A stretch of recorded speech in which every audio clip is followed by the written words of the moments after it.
আসসালামু আলাইকুম। JN cooking and ব্লগের আজকের পর্বটি দেখার জন্য আমন্ত্রণ রইল। আশা করছি কাছে দূরে সবাই অনেক বেশি ভালো আছেন। বেগুন ভাজা এবং বেগুনের অনেক রেসিপি কিন্তু আমরা দেখেছি।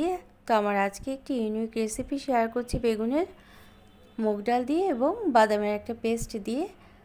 রেসিপিটি অবশ্যই ভালো লাগবে এবং ভালো লাগলে চ্যানেলটাকে সাবস্ক্রাইব করে সাথে থাকতে পারেন। আর ভিডিওটা দেখার মাঝখানে একটা লাইক দিয়ে দেবেন।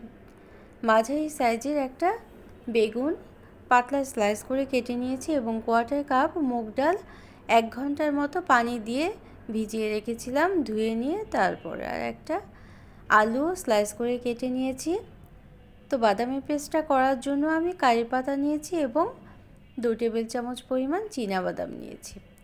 লবণ আর হলুদ মেখে নিলাম প্রথমে বেগুনের মধ্যে। এখন ভাজতে চলে যাব। তো যেভাবে করে আমরা বেগুনটা ভাজি ঠিক সেভাবে নয়, একটু হালকাভাবে বেগুনটা ভেজে নিতে হবে। উপরের দিকটা একটু শক্ত হয়ে গেলে এবং মুচমুচে হলে বেগুনটা আমরা ভেজে নামিয়ে রাখবো এবং একটা বাদামি রং যখন চলে আসবে তখনই কিন্তু বেগুনটা ভেজে রেখে দেব এবং রান্না করার জন্য রেডি করে নেব অন্যান্য জিনিস। বেগুনে খুব বেশি তেল কিন্তু প্রয়োজন হয় না, তারপরও আমার 1 টেবিল চামচ পরিমাণ তেল লেগেছিল এবং আলুটাও কিন্তু সাথে দিয়েছি, আলুটাও ভেজে নিচ্ছি। যেহেতু পাতলা স্লাইস করে আলুটা কেটে নিয়েছি তাই বেগুনের মতোই কিন্তু দেখাচ্ছে। তো এভাবে উল্টে পাল্টে বেগুনটা ভেজে তুলে রাখবো আমরা।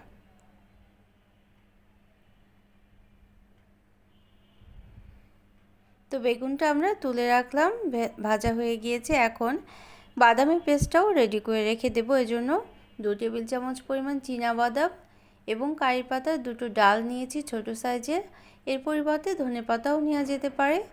সামান্য পানি দিয়ে মিক্সার জারে আমি পেস্টটা তৈরি করে রাখলাম। বড় সাইজের একটা পেঁয়াজ কুচি করে নিয়েছি এবং কয়েকটা কাঁচামরিচ ফালিয়েও দিয়ে দিলাম। কিছু সময় তেলের মধ্যে নেড়ে নিয়ে পানি দিয়ে মশলাগুলো দিয়ে দেব। 1 টেবিল চামচ পরিমাণ আদা রসুনের পেস্ট দেব এবং অন্যান্য মশলা হিসেবে অন্যান্য মশলাগুলো একটু কম দেব, যেমন হলুদের গুঁড়ো, ধনে গুঁড়ো এবং শুকনো মরিচের গুঁড়ো আধা চা চামচ করে দিয়েছি। এখন মশলাটা খুব ভালোভাবে কষিয়ে নিতে হবে। মশলা কষানো হয়ে গেলে আমরা মুগ ডালটা দিয়ে দিলাম। ভিজিয়ে রাখা মুগ ডালটা দিয়ে মুগ ডালটা সিদ্ধ করে নিতে হবে। প্রায় 20 মিনিট সময় ঢেকে রেখেছিলাম এবং আধা কাপ পরিমাণ পানিও দিয়ে দিয়েছিলাম। খুব বেশি নরম করে সিদ্ধ করার দরকার নেই,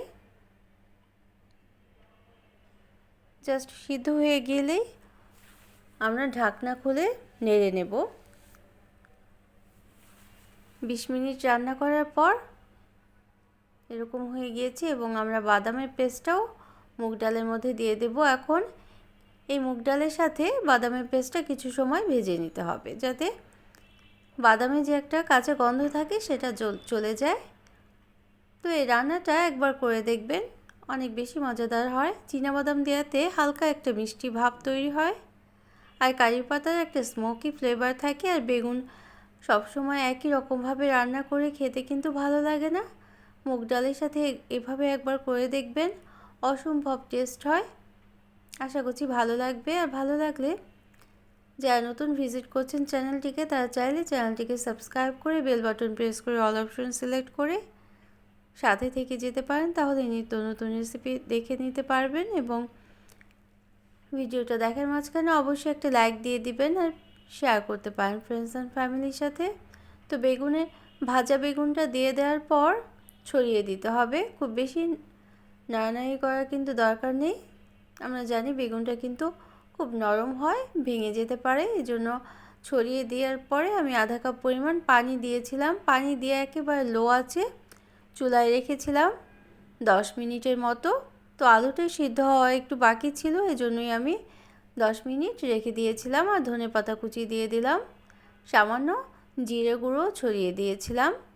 তো আমরা এখন পরিবেশন করে নেব আমাদের আজকের বেগুন ভুনাটা। তো যে কোনো ডালে একটু ফোড়ন দিলে টেস্ট বেশি আসে, এজন্য আমি রসুন কুচি এবং কোয়ার্টার চা চামচ আস্ত জিরে ফোড়ন তেলে দিয়ে দিলাম এবং তেলটাও ছড়িয়ে দিলাম। তো আমার রেসিপিগুলি ভালো লাগলে লাইক কমেন্ট আর শেয়ার করে সাথে থাকতে পারেন। আর যারা এতক্ষণ সাথে থাকলেন সবার জন্য রইল অসংখ্য অসংখ্য ধন্যবাদ। সবাই অনেক বেশি ভালো থাকবেন। অন্য কোনো দিনে অন্য কোনো রেসিপি নিয়ে আসবো ইনশাআল্লাহ। Thanks for watching. Allah Hafiz.